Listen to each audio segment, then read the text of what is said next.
bedste ikke engelsk sprog. Er den nomineret til... Nomineret til en Oscar, ja. Er den det? Ja, nogle børn, som hævner sig over nogle forskellige ting, og så står deres forældre ind.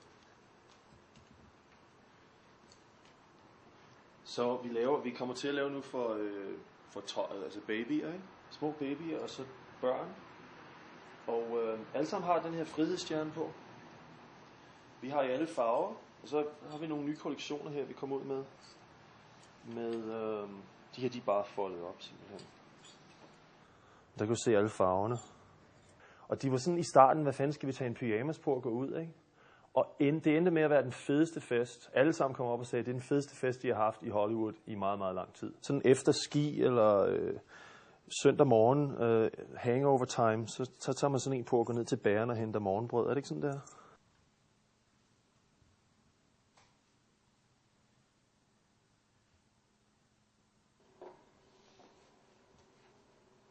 Sådan en, du ved, en snowboard egentlig, ikke? Efter ski og snowboard.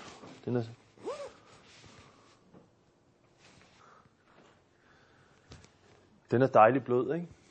Den er lækker. Skal der ikke have solen på den stjerne der? Det bliver skarpt. Ja. Det her, der ser du Willow Smiths jumpsuit, som hun havde på i Whip My Hair.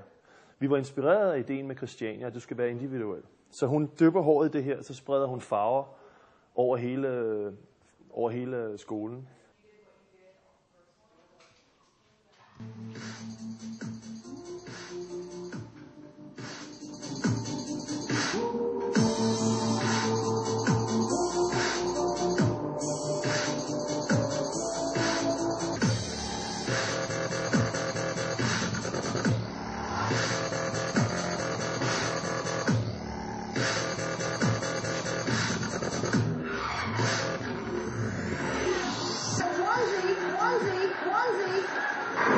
Everybody needs to go out and get a onesie.